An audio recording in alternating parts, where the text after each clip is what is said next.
Welcome back to Sunrise. Australia's largest bank is under fire for slugging customers a fee for assisted cash withdrawals. Hundreds of thousands of Commbank customers who hold complete access accounts will automatically transition to a new account that carries a $3 fee for any cash withdrawal done in person.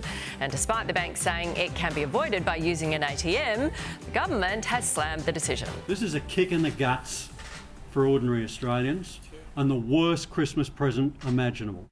For their take, let's bring in Housing Minister Clare O'Neill and Shadow Finance Minister Jane Hume. Good morning. Clare, we know there are waivers for customers who are under 18 or for pensioners. I guess people have to go and get those waivers, though. What's the government saying? Oh, look, Nat, I just think the government feels this is really unfair to customers, to Australians, especially just before Christmas. Everyone's had a bit of a tough year on the cost of living front, and the last thing they need is a kick in the guts from the Commonwealth Bank right before Christmas. We really want them to reconsider this. It doesn't seem fair or appropriate, and this is a huge bank making huge profits. Come on, guys, it's Christmas and we just don't need this right now. Yeah, can you get Matt Common, the big boss, on the phone and say, Matty, do something? I'll try that, Nat. Sure. We'll try that. But I think it's just big picture. This is not something the bank should be doing, and we are asking them to reconsider. OK. Jane, is there anything the federal government can do? It sounds like about 100,000 people will be affected by this. It's a lot across Australia, particularly, I would guess, older people who don't want to use a machine. That's one of the things we're most concerned about, that it's vulnerable cohorts that would be the most likely to be affected by this change. I don't know what kind of greedy, out-of-touch executive decided to make this idea. It is ridiculous, and customers will speak with their feet. There is no doubt about it, including myself, actually. I've got a Commonwealth Bank account that I've had since I was at university, and I'm afraid that I'll be shutting it because of this decision. I don't care whether it's a complete access account or not. It's a bad decision by the Commonwealth, and I'll be shutting my account. Merry Christmas.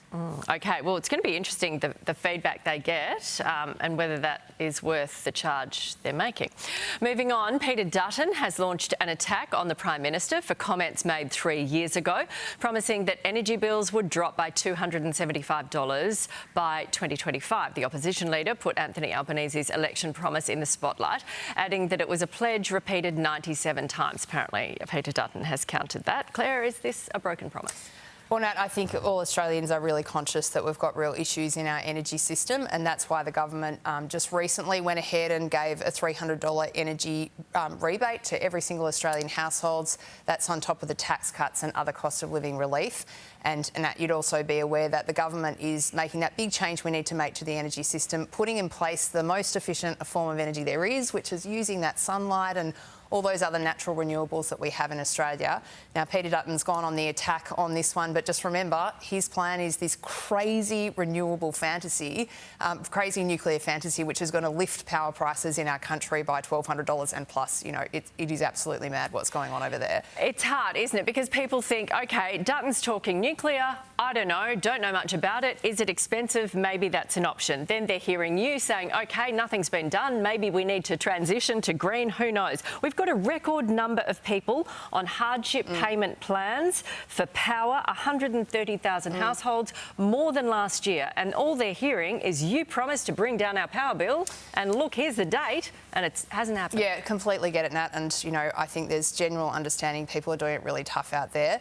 Just remind people that $300 energy bill relief did go through, and I don't want to, get too much into the politics, but that's something that Peter Dutton and the Liberals voted against. Can you believe that? $300 given back to households, and they opposed it, just as they did, the tax cut that went to every Australian household, the cheaper medicines policies, all those other important things that have been done. So understand that people are struggling right now. Please know that the government is doing absolutely everything that we can to manage these issues, including on the energy front. Jane, what exactly would you do to bring down the prices? Well, we've already said, Nat, that this was a promise that Anthony Albanese has broken. He said it 97 times prior to the election. 97 times prior to the election.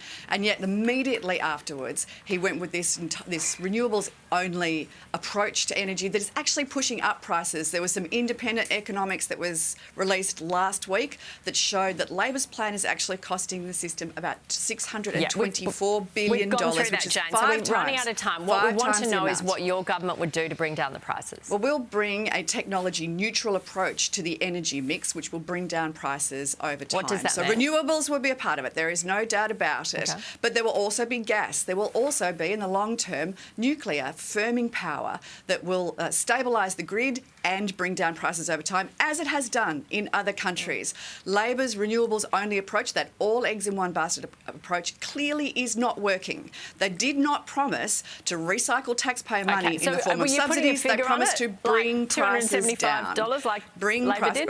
I think that was a ridiculous thing for Anthony Albanese to do, to make a promise that there was no way he was going to be able to deliver. This is a long-term problem with it has to have a long-term solution.